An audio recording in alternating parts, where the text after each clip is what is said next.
But I bet you the outside of that capsule will dissolve some too. I actually did not start out trying to be a teacher. I have a background in marine science, but over time I kept seeing myself repeatedly invited into these roles of guiding others, sharing knowledge. The catalyst for it all was when I was working for the city of Charleston, and a boat captain and I started talking about marine science, and he picked up on my love for marine science and invited me to start doing educational programs aboard an ecotourism company. And so that was for the public and for schools.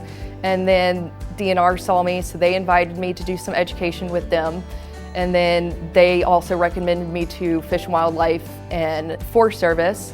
And then a school that I was working with through that organization invited me into the classroom. And so then that started my formal teaching experiences, and it was at Creeks.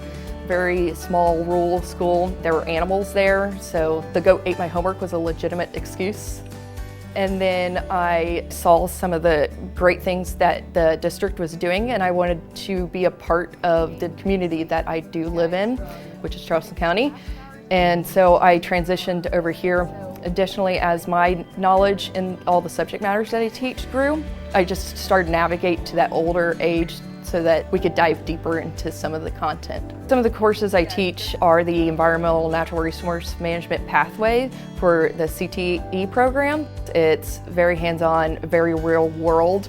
They do science just like real scientists do. For instance, we have DNR come in with oyster bags, and so they become environmental stewards because they're collecting data just like real scientists would collect. They even create their own experiments. They share that data with those organizations that we work with, and those organizations use that data. We also contribute to citizen science programs, so they can see that what they're doing in the classroom actually has larger effects in the community, and that they can practice real science and be a member of the science community. Oftentimes we get to have real field work, whether it's in the classroom or outside. For instance, when they got to dig through oyster bags, they created their own experiments, but they were getting their hands muddy, they're elbow deep in oysters and pluff mud and pulling out all kinds of critters, and loved every minute of it and didn't even realize how much information they were gathering from it.